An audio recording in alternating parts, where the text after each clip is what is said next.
If you knew Paul Simonsen, you loved Paul Simonsen. Anyone meeting Paul for the first time walks away feeling as if they had been washed in not just in love, but in God's love.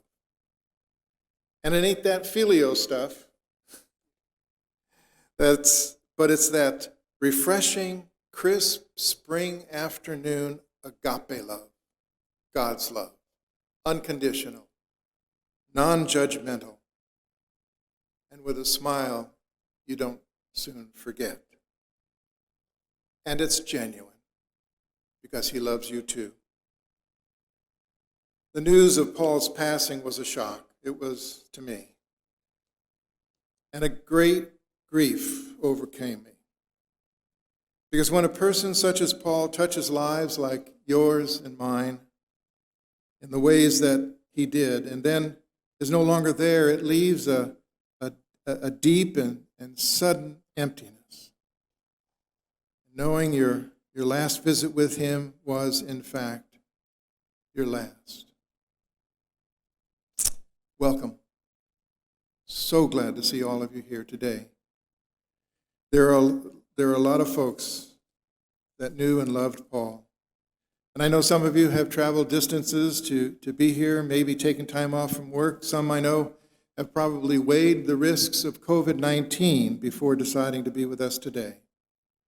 We're indebted to Pastor John Fairchild and his Lakeview United Methodist Church for providing not only a safe environment, but with the ability to live stream this service to so many who are not able to be with us today. And there are many.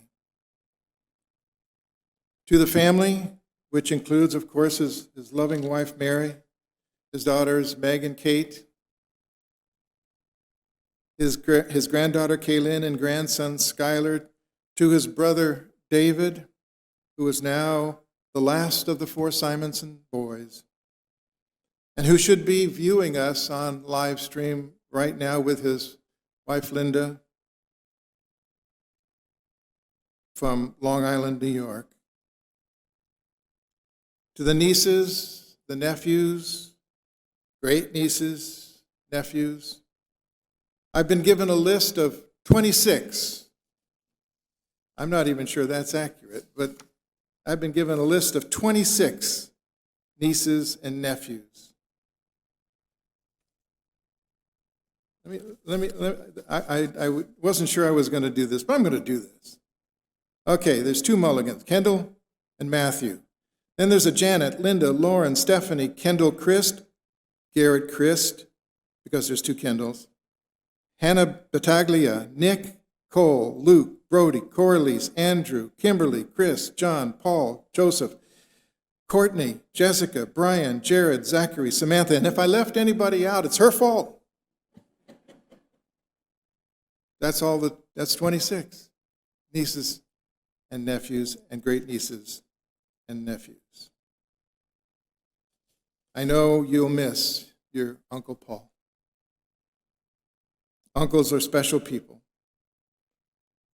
And you had a good one in Uncle Paul.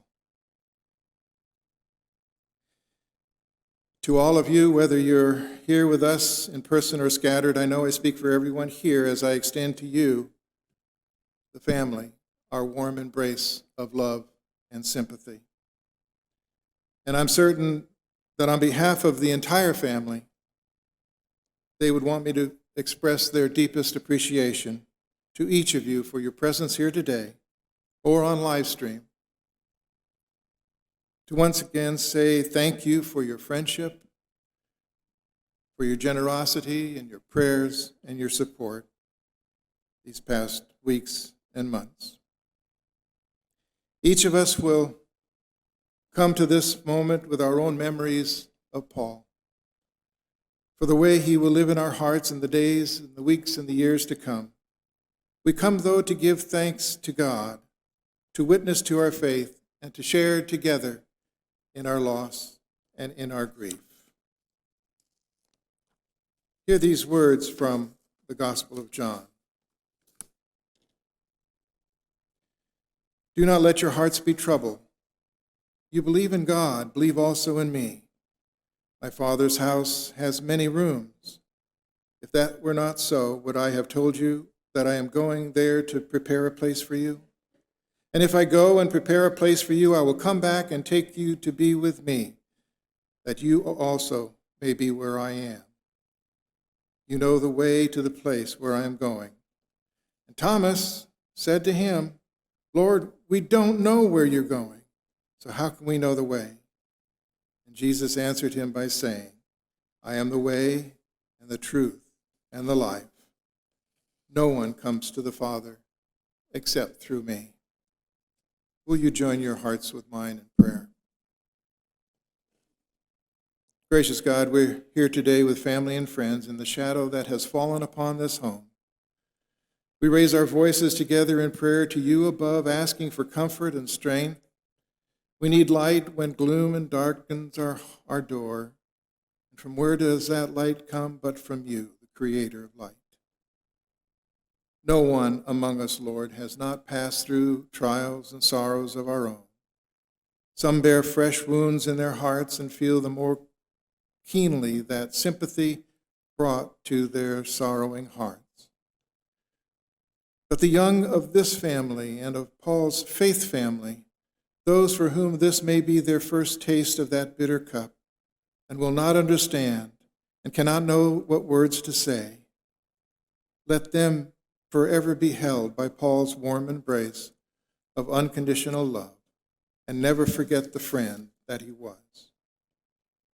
Lord, help us not to look at what we have lost, but what we have left, to celebrate the fruits of family relationships, to share with generations to come the seeds of Paul's greatness, and to always nurture and celebrate the love which remains strong even in parting. Bestow your blessing upon each person gathered here this hour, and enable us to put our trust in you, so as to calm our spirits and comfort our aching hearts.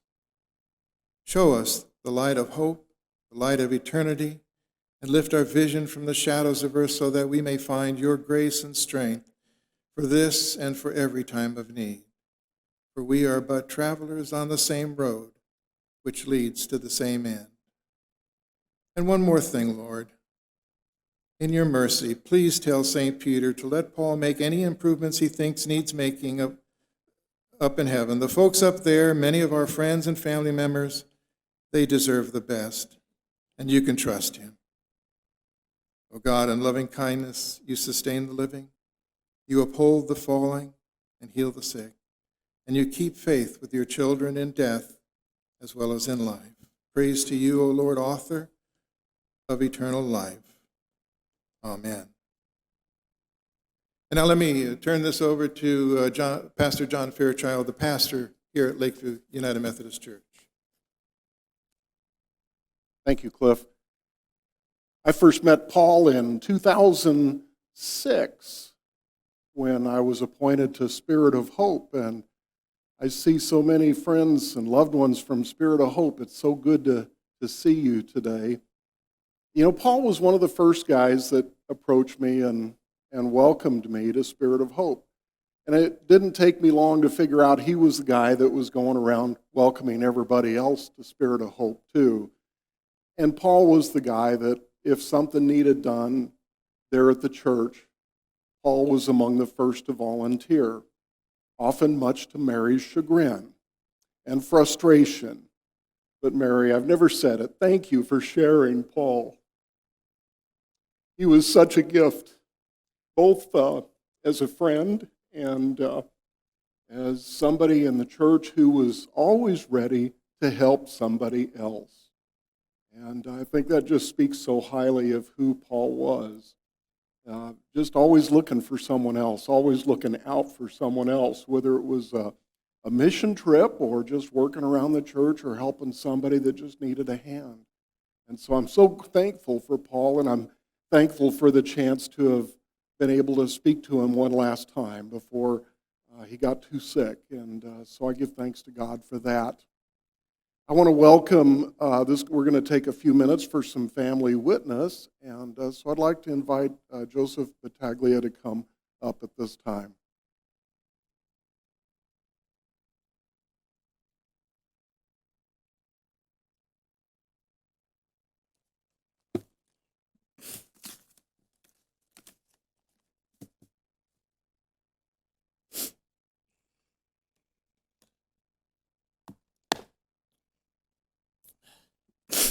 Good afternoon. This first reading is a message from Mary. Paul was born in 1951 and grew up with his father, Paul Sr., a tool and die maker, and his mother, Grace, a homemaker, and his three brothers in a working-class family in Valley Stream, Long Island, I think is the way it's pronounced. He was a true New Yorker and had the accent to prove it. He rooted for the New York Giants and cheered on the Yankees. That is until George Steinbrenner bought the team. After graduating from the New York Institute of Technology, Paul got a job in the architectural department of an engineering firm in Saddlebrook, New Jersey. Two very important things happened in New Jersey. First, he met me, Aunt Mary, a secretary working for the construction manager.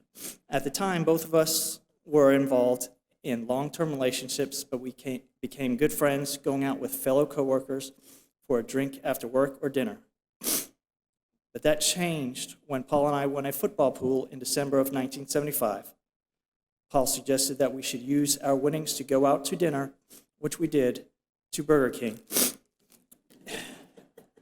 And that, as they say, was that. We were married 6 months later in June of 1976. The second thing that happened in New Jersey was totally unexpected. Paul's first job with an engineering firm was in the field in Oradell, New Jersey, observing the laying of sewer lines by a company that, although they had submitted the lowest bid, didn't quite seem to know how to lay a sewer line. When that mess was finally finished, Paul became a draftsman. That is, until one day, the specification writer got so backed up that he asked Paul to write a hardware schedule. Paul resisted. Writing hardware specs? Is there anything more boring? And from that humble start, Paul's career as a specification writer began. In 1977, we moved to Dallas. Several important things happened in Texas. Professionally, Paul took a job as a full-time spec writer under the tutelage of Terrell Harper, a founding member of the Dallas chapter of the Construction Specifications Institute, distinguished member and member of the College of Fellows. Mr. Harper encouraged Paul to join CSI, and before you know it, Paul was leading the charge in improving communications between the architectural, engineering professions and the construction industry. He was also the driving force, being the CSI Foundation for the Dallas chapter that has provided scholarships for aspiring spec writers since the early 1980s. In Texas, Paul and I bought our first house and joined the First United Methodist Church of DeSoto, a faith family that greatly enriched our lives. But the most important thing that happened in Texas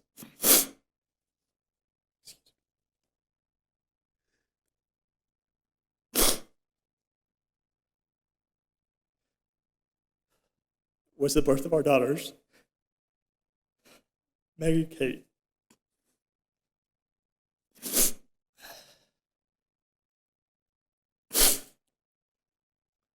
Paul, who was daddy to Meg and pop to Kate, were the apples of their surprisingly lenient dad's eye.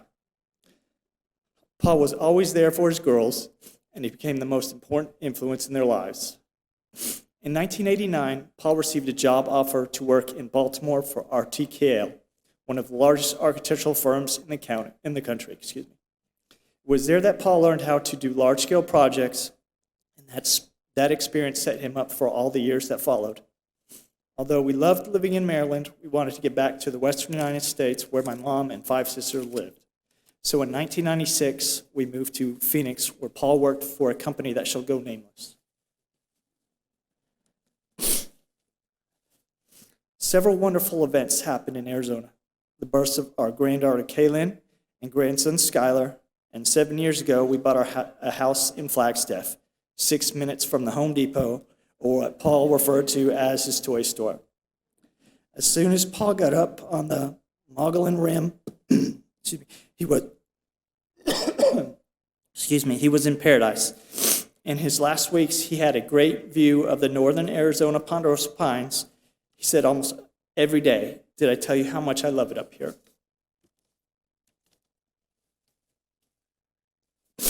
In 1998, another event happened in his professional career.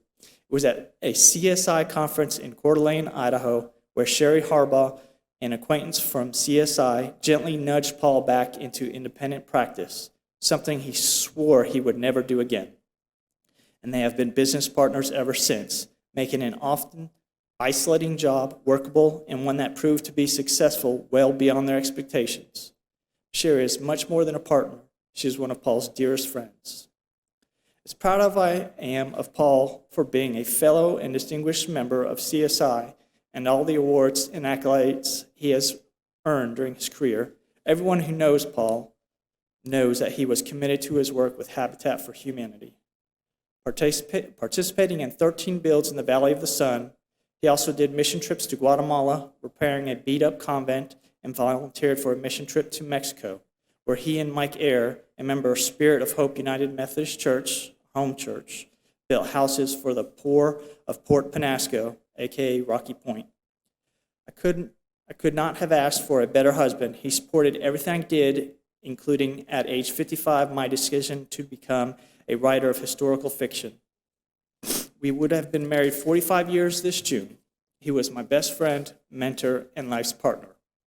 Paul was the best dad and granddad one could hope for. He also had a close relationship with his brothers, his 5 sisters-in-law, and their husbands, as well as numerous nephews and nieces. Basically, there was no one who didn't like Paul. Paul was a deeply spiritual man who took the teachings of Jesus Christ seriously. His mission statement could be summed up in one quote.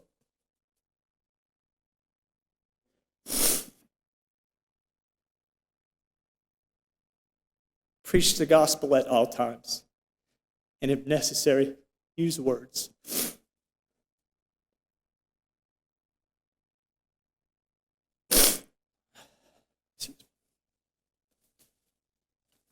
Paul's passing has created a huge hole in our lives, but we will fill it with memories of Paul playing on the floor with his children and grandchildren. He always had Merle and Willie playing in the background while working in the garage building furniture. He played golf for the camaraderie. He was a bad dancer, doing something resembling an unfettered chicken, but everyone remembered if Uncle Paul was at their wedding. On a Sunday, he could be found cheering on the Ford team at NASCAR, at a NASCAR race, or better yet, watching a Diamondbacks game while holding a Louisville Slugger. Paul was a good, honest, and kind man. And at the end of the day, there is no higher compliment.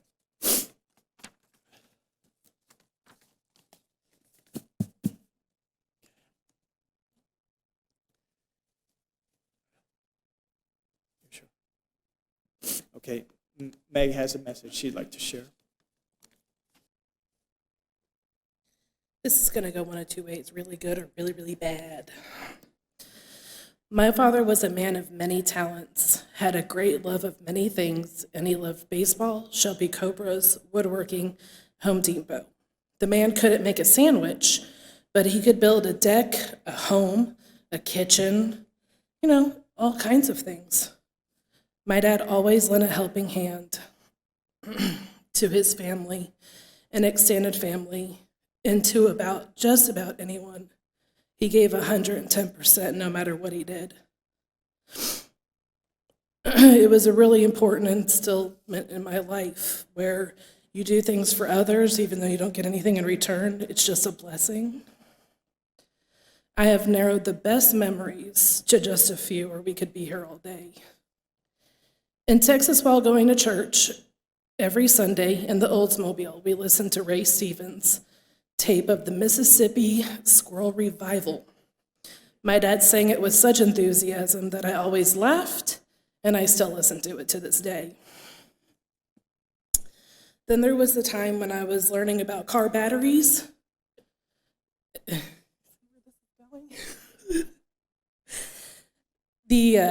His wedding band touched the battery, and the electricity arced through his wedding band and nearly electrocuted himself. I have never seen my dad jump so high, but it was soon followed by, Maggie, don't ever wear metal when working with a car. Don't worry, Dad, note to self by an 8-year-old, hire it out. A blizzard in 1996 in Maryland was my dad's best moment ever. Talk about building buildings. He built igloos and tunnels underneath the snow that my sister and I crawled through and lived in for about 2 months. It was long. My dad was my biggest sports fan. Lots of yelling, lots of pointing. I looked at it as overly enthusiastic cheering, and it was really funny to watch because he paced a lot. My dad never disappointed all the way to the end with jokes and laughing. We made bets on from when the sheet of ice would fall from the roof and laughing about an oak leaf. My dad gave so much to so many and never complained about much of anything. Always a warm hug and a big smile. He is and will always be a legend among men in our family. If there's one quote to end the day, it's say farewell. It is this: if you wake up and are not excited about what you're doing in life, then change it. No point in being miserable when you can be happy. We will miss you forever and love you for always. All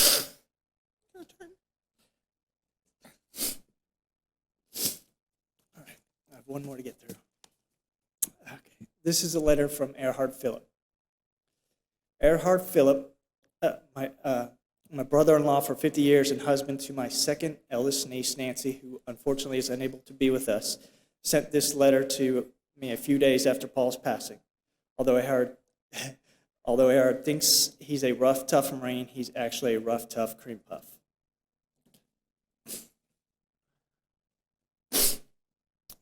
From the first time I met Paul, I liked the guy. I do remember driving. No wonder it's blurry, sorry.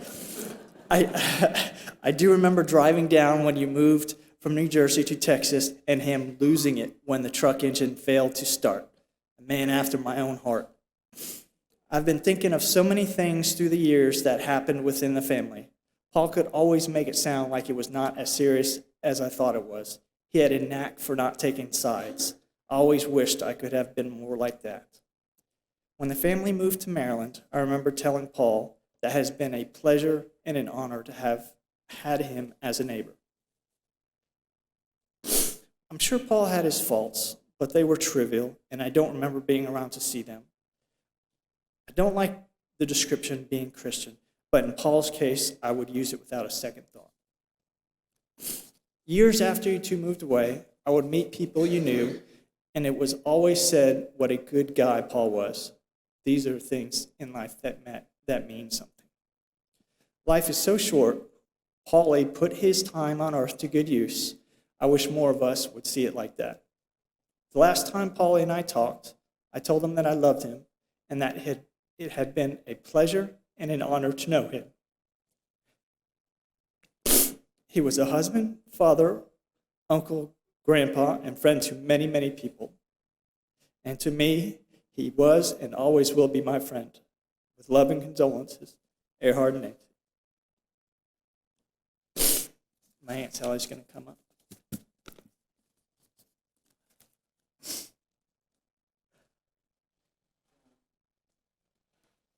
Hi, I'm Sally Wallströmer. I'm one of Paul's many sister-in-laws. Love is patient and kind. Love does not envy or boast. It is not arrogant or rude. It does not insist on its own way. It is not irritable or resentful. It does not rejoice at the wrongdoing, but rejoices with the truth. 1 Corinthians. I chose that because Paul was about love.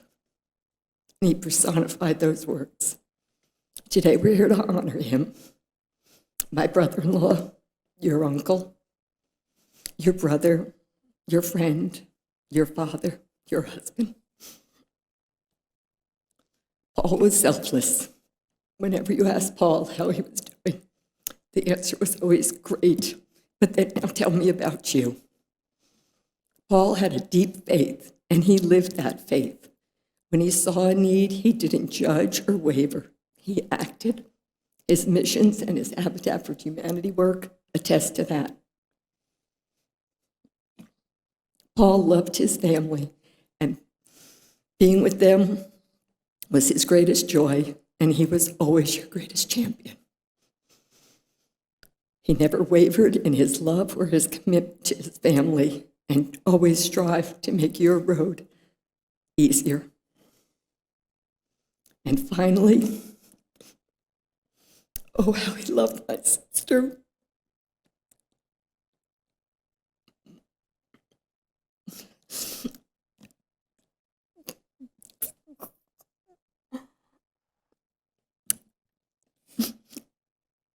They are each other's hearts.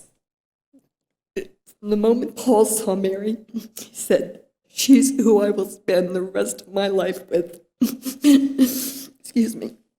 And now, almost a half a century later, that love is still enduring. Paul has lived a truly examined life and never been found wanting.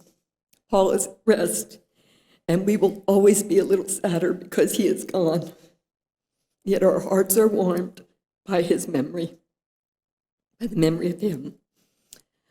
I would imagine Paul would like to say to us, "When I die, do not send flowers in my name. Do not speak of me in hushed tones.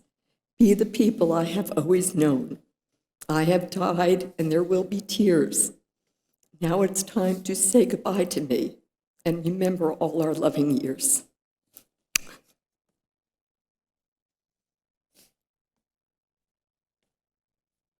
Thank you, family. Oh, good. Come on up. Not quite done.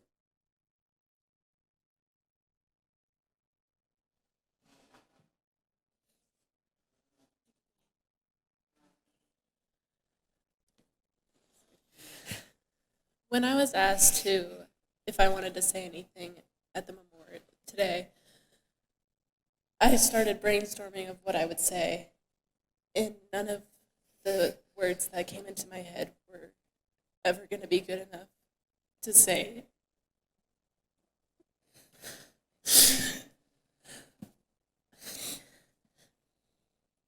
When I was with Pop, I learned a lot about building and flooring. It was a lot of fun with Pop, and especially when we went to Home Depot, we always explored every single aisle, examined all the wood, and when there was something to build, it was always, "Let's go to my play store." And when Mike Iyer first came up to me and said, "Do you want to go to a mission trip?" And I was so confused. I was like, "A what?" And he explained that we went around and we helped with a lot of people and build a lot of things. And I said, "That sounds like fun." And so I went over to Pop, and I said, "Will you do the mission trips with me?" And his first answer was yes. And then on our way, sorry.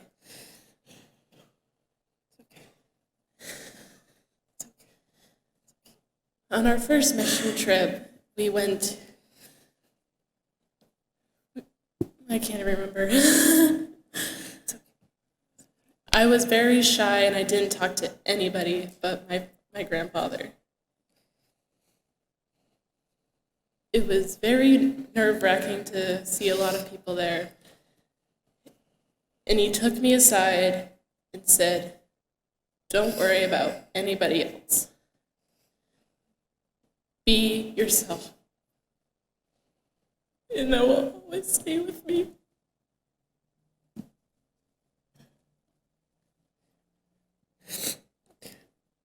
I was trying to prepare something to say today, and I just couldn't get through it. So I'm just going to say a couple things today.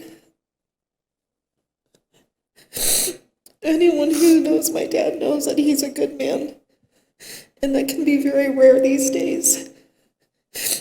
He would always be willing to help somebody else to make their life happier or easier or safer.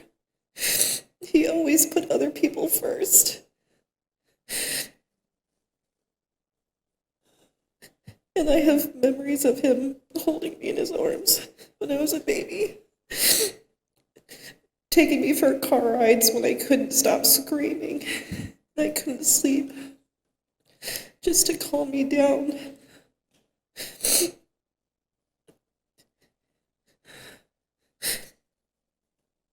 The most important people in his life were his family.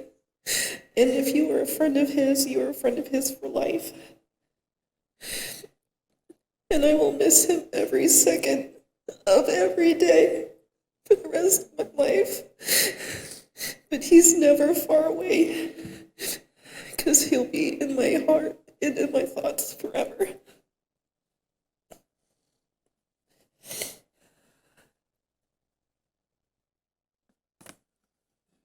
Today I'm going to share with you another scripture reading that comes from the Gospel of Luke. On one occasion, an expert in the law stood up and tested Jesus. "Teacher," he asked, "what must I do to inherit eternal life?" "What is written in the law?" he replied. "How do you read it?" He answered, "Love the Lord your God with all your heart, with all your soul, with all your strength, and with all your mind, and love your neighbor as yourself." "You have answered correctly," Jesus replied. "Do this, and you will live." But he wanted to justify himself, so asked Jesus, "Who is my neighbor?" Jesus replied, "A man going down from Jerusalem to Jericho, when he was attacked by robbers. They stripped him of his clothes, beat him, and went away, leaving him half dead. A priest happened to be going down the same road, and when he saw the man, he passed by on the other side. So too, a Levite, when he came to the place, saw him, passed by on the other side. But a Samaritan, as he traveled, came where the man was, and when he saw him, he took pity on him. He went to him and bandaged his wounds, poured oil and wine.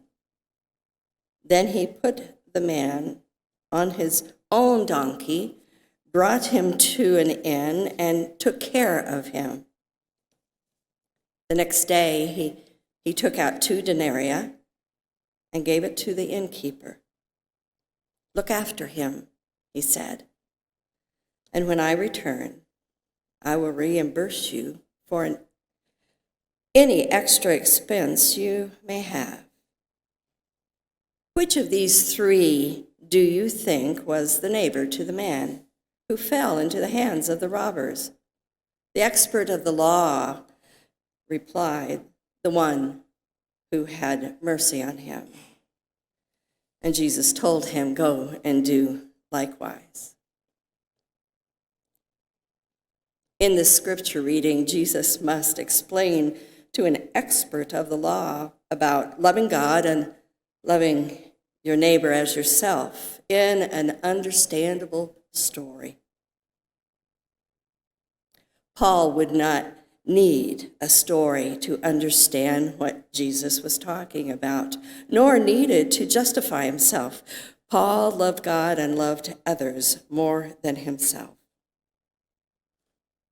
I did not get to know Paul as well as most of you because I was appointed to Spirit of Hope United Methodist Church in 2018.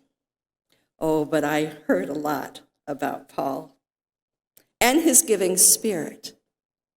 Then I worked with him building a house for Habitat humanity. Paul was gracious, very gracious to a lady who had a lot of heart to work, but not a lot of skills. I saw Paul as an example, as the example of that story from Jesus when he said those words, "Go and do likewise." And that's exactly what Paul has done. Right now, we're going to listen or watch a video about the parting glass. Some of you may know what that means when you see it in the bulletin. But the parting glass is a Scottish traditional ballad, often sung at the end of a gathering of friends.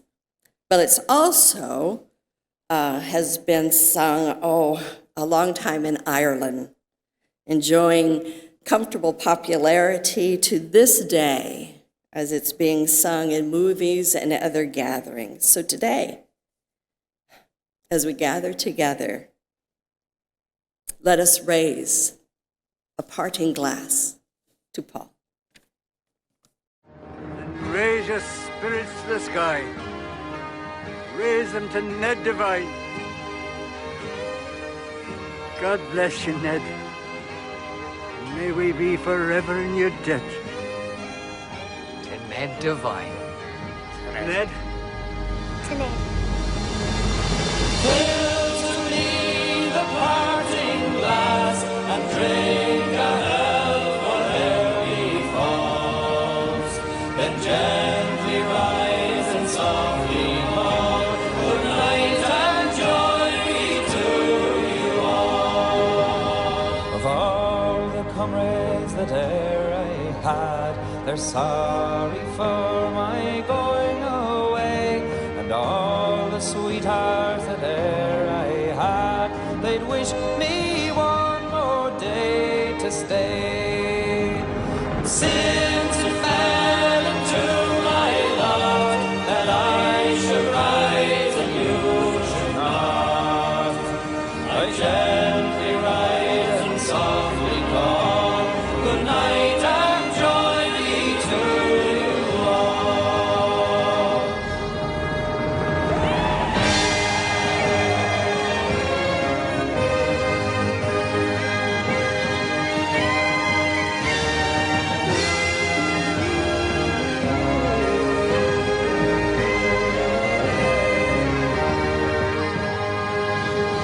But since it fell into my lot that I should rise and you should not, I gently rise and softly call.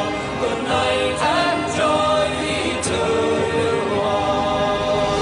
So fill to me the parting glass and drink a health whatever befalls. Then gently rise and softly call. Good night and joy be to you all.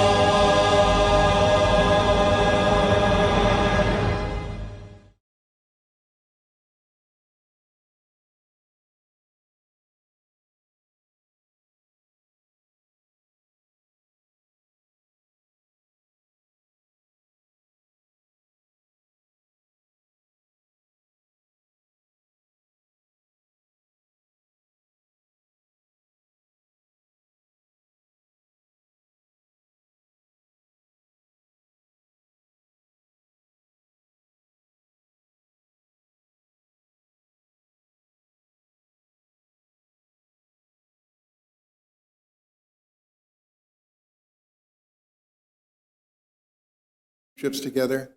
And we've got with us Mike Iyer, who is the chairperson of our missions outreach ministry at Spirit of Hope, as well as a member of our trustees. So Mike, and you'll be watching some slides as he talks about that show the many, many trips that they've been on together. Mike? So before you start the slides, let me just say a couple of words. I haven't seen the slideshow, so I put it together, but I haven't seen it. So I have no idea. Cliff said there's about 90 slides, so I just wanted to tell you it's an assortment of all kinds of things. Paul did mission trips in Guatemala. Paul did mission trips in Mexico. He did 3 youth trips with Kaylin and a group, and he did trips to Mexico to build houses. And so it could be in any order. My favorite 2 pictures probably. When Mary asked me about speaking, I said, is it going to be okay if I choke up? You know, I'm going to choke up. And she said, you won't be the only one. A picture of Kaylin at the border wall.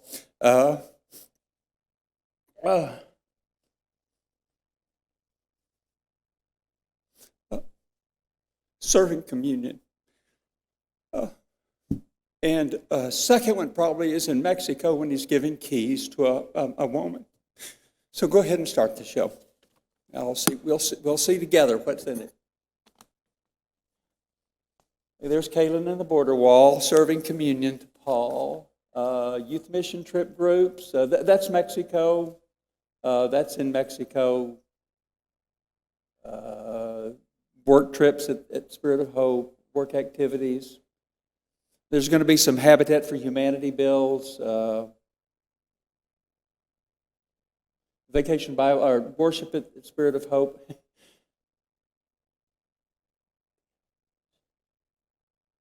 That's in Guatemala.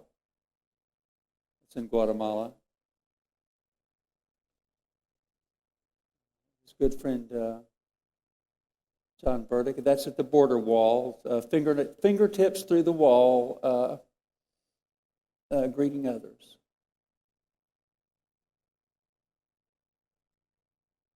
That's one of the groups that built in.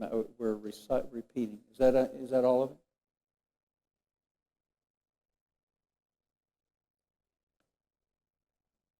It's Drew.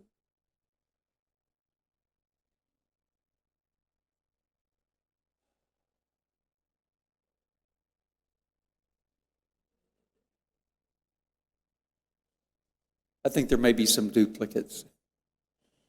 In a dumpster. Paul in a dumpster. Paul doing Vacation Bible School wearing an apron. Paul at a marriage renewal. Working on the women's restrooms at Spirit of Hope. Stuffed animal activity. There's Kaylin. Paul doing a habitat build. And another one. We did 15. This would have been our 15th build. Paul initiated the habitat builds at Spirit of Hope. Barbecue at Spirit of Hope, another habitat build. Signing the wall is always writing blessings on the wall. It's part of a habitat build.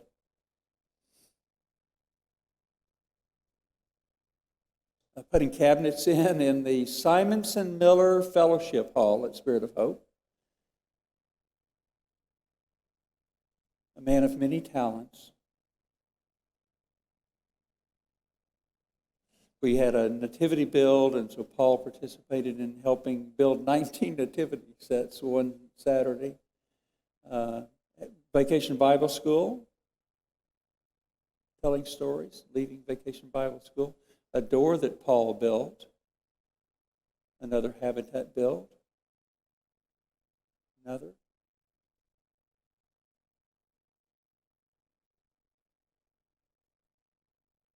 Kaylin, this is in Albuquerque up on top of Sandia Peak.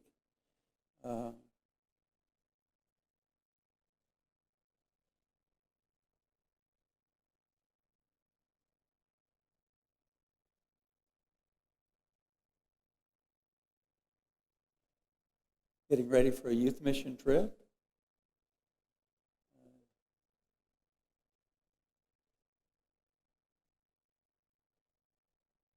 This is a leaders meeting in Mexico before starting building a house. This is when he gave the keys to Jeanette. You'll probably see that slide there she is.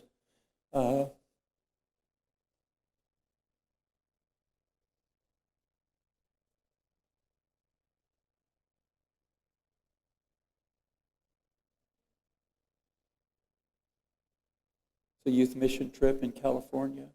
One in Albuquerque, his crew. Another habitat build. The blessing of the house and the welcoming of the family, the homeowners. A group of 70. Paul had a team that had a 90-year-old, and she said, I never would have believed that I could be doing something like this. Another youth trip. A Guatemala trip.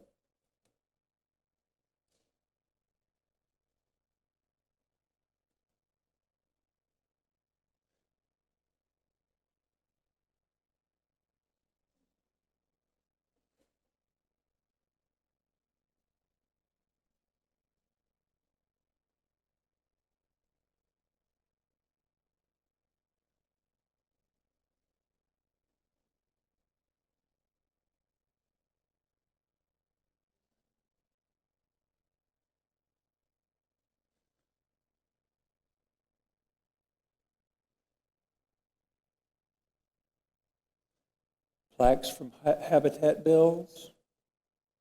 The building that is now the Simonsen Miller Fellowship Hall. Communion, serving communion to friends. A cantata, a Christmas cantata. A mail sorter he built for the Justice Center. That's at the Justice Center also, a day support program for homeless seniors, building offices for their use to make their space more efficient. Storage space at the Justice Center. Counters at Spirit of Hope in Albuquerque. The Habitat, the Nativity build. So I want to just mention that we went to Mexico a couple of times, but whenever you went anywhere with Paul, he was always looking at how the building was built. He was always looking at the structure, the electrical, the plumbing, how the building was. And so we had gone to this restaurant down in Penasco, and Paul is looking and studying the building. I told Mary this, and Mary said, "You have no idea." One of the young ladies on one of the builds, we were in Ojai, California. Kaylin was in this group. Kaylin,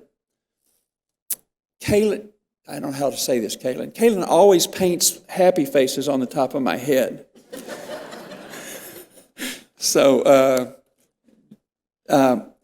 he had a crew working in this church in Ojai, California, and one of the crew leader, who was a young lady, 16 or 17 years old, pulled him aside and she said, "Your job is not to do the project.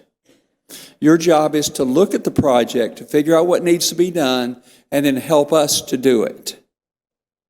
And Paul gave her an award later on that evening for her courage in sorting that out. So I know we have people here from Habitat for Humanity. Let's see, Andrea. Levi and Andrea are faith coordinators for Habitat. We are doing a build day in his honor on June the 12th. Is that right? The 5th. Oh, June the 5th. So we have not made the arrangements yet how we're going to do this, family. But on June the 5th, at one of the Habitat builds down in South Phoenix, we're going to honor Paul. We're going to provide brunch at the build for the workers, and the family members are going to be invited, and friends and family are invited to that, and I'll present that information. Okay, thank you.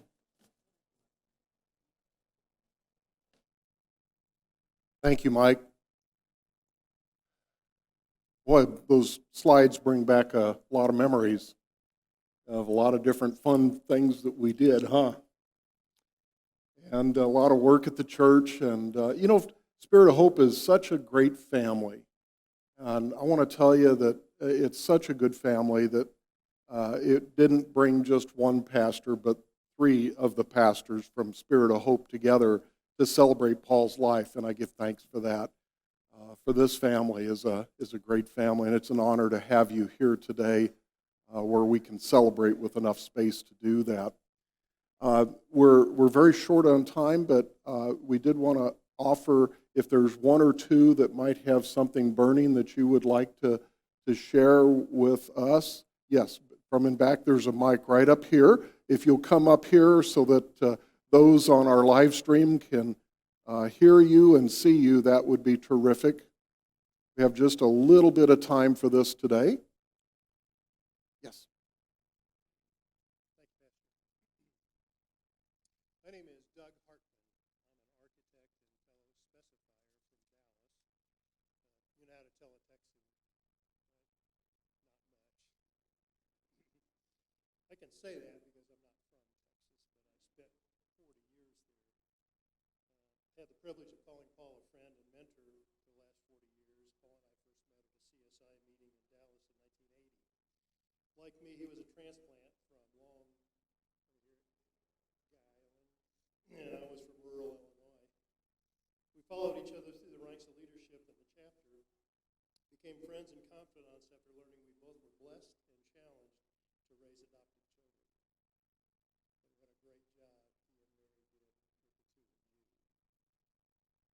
Paul encouraged me to leave my firm in 1985 to become an independent specifier, and shortly thereafter expanded my client base by turning over his client list to me when he decided to move in-house with RTKL. He patiently accompanied me to meetings with 17 clients to introduce his replacement, and I will forever be in his debt for that. Before Paul packed up the family to move to Baltimore, he received the Terrell Harper Award, which Mary discussed, and recognition of this and other accomplishments soon came afterwards with his elevation to fellowship in the Institute in 1990. Of his accomplishments, for which the Dallas chapter is forever in his debt, one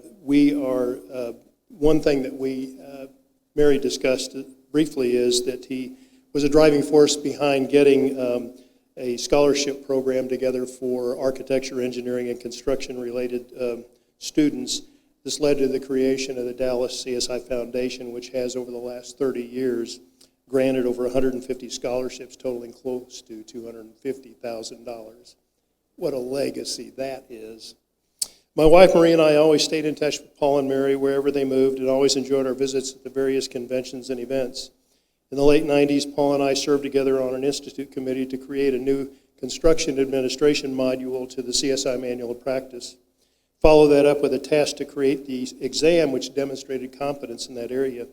We later traveled from Tampa to San Francisco and many points in between with fellow Greg Markling back there in teaching that class and as part of the CSI Academies. When I drifted off into the Institute has-beens in the late 90s, like the Energizer Bunny, Paul continued his service for another 20 years to both CSI and SCIP. His accomplishments and dedication to the Institute were further recognized in 2004 by his Distinguished Member Award, the highest award that CSI bestows on its 20,000 members.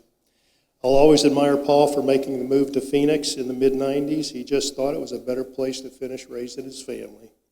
Needless to say, it reignited his career as an independent specifier for the last 25 years of his very successful career. Paul was always one of the really good guys, the kind of person you wanted to be around, to serve on committees, hear his thoughts and opinions. He was always kind and generous with his knowledge and time. I'm sure his family, friends, clients, and colleagues will find a way to fill the hole in their hearts with his passing, but for now it's difficult. Godspeed, Paul, on your new journey. I'm sure you'll be one of the ones helping others along the way. Thank you. Thank you. Yes.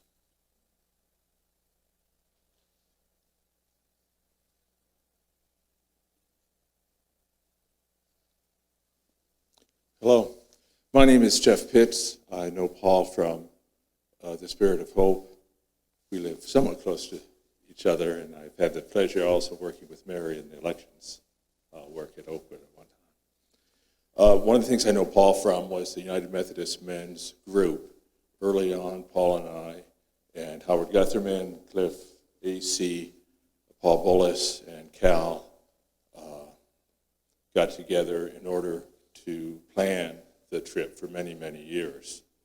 And a lot of times we went up to a place, Mingus Mountain, and the other times you went to places in Prescott. One of the things that Paul and I think all of us like to do was play the annual softball game. Paul always played first base. He had some knee issues, but he loved to play first base. He loved to hit.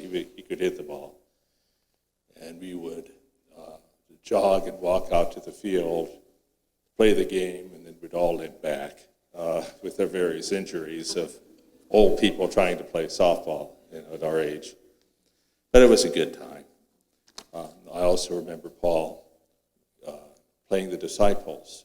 He played a disciple, Judas, played Peter and other disciples, and gave lessons, sermons almost, lessons of being the disciple, and after reading the scriptures, giving a talk about what the disciple would be saying, and he played the disciple himself. I agree with everyone here. You're such a great man. Such a great man, and I think all I can say is, well done, good and faithful servant. Well done. Each of us has a memory of how Paul has touched our lives and made our lives better, or made someone else's life better. So I have a challenge for you. We could sit around all day today and tell our stories, but family's not going to remember that today. So much coming at you today. So my challenge for you is this. I want you to write down your memory of Paul, how he touched you, what he did to change your life, how he made your life better, or how you saw him make someone else's life better. I want to challenge you to write that down and send Mary an email or send her a letter, and that can become a part of Paul's legacy for the rest of the family for a long, long time. Because you have memories they don't have. And those memories need to be shared. So that's your challenge today. I want to invite, but during our, there is going to be a reception just in just a few minutes, straight across when you go out the doors, straight across into our Smoot Hall, Fellowship Hall. And you'll have plenty of time there to share your stories with family and gather. And I encourage you to do that, but then write it down. And I want to bring Cliff back up now. I think you have a couple of parting words for us.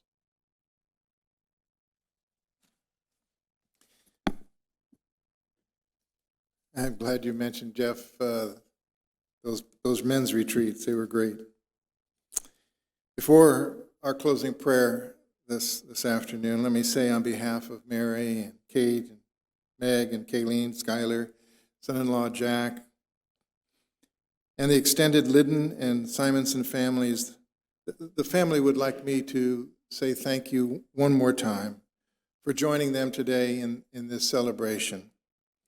Following the closing prayer, we're going to have an opportunity to enjoy a very special Paul Simonsen benediction that I know you're going to enjoy. And then after that, you'll be able to walk right on over to Smoot Hall. The unfailing love of the Lord never ends. By his mercies we have been kept from complete destruction.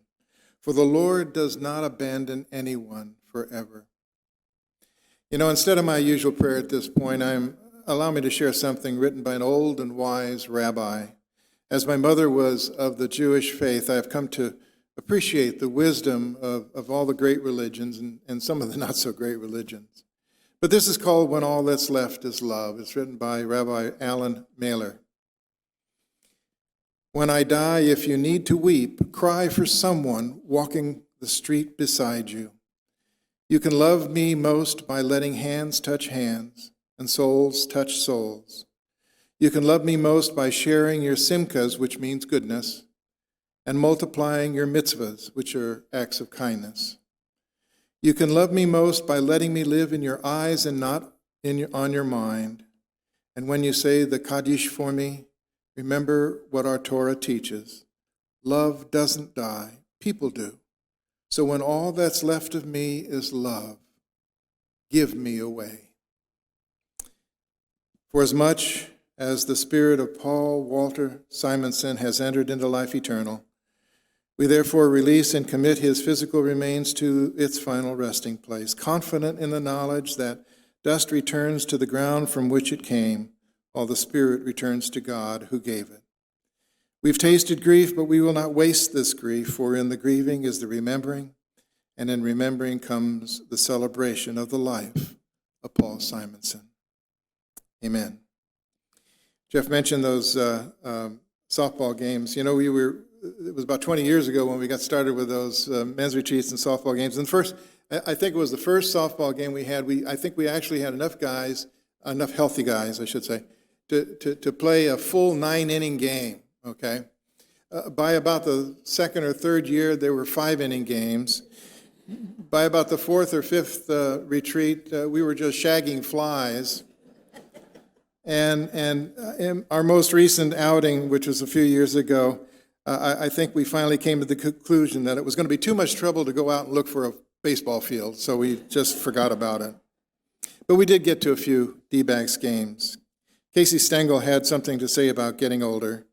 The trick is growing up without growing old. My gosh, that was Paul. That was Paul. And so in honor of Paul's love for baseball, I'm going to invite you can't do this sitting down. I'm going to invite you to stand. Go ahead if you can, as you are able. And family's going to come out front. Isn't that wonderful? This is going to be great. And together, and this is a Paul Simonsen benediction. We're going to sing, "Take Me Out to the Ball Game."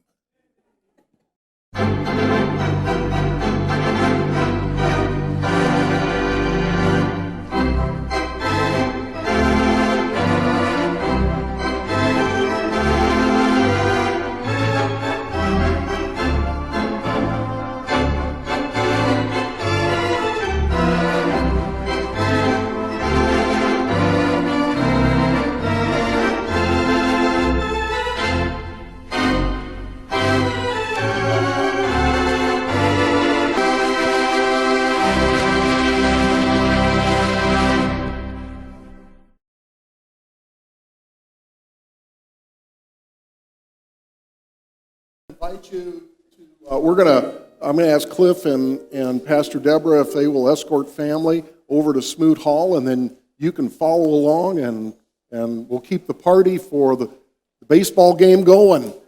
Okay.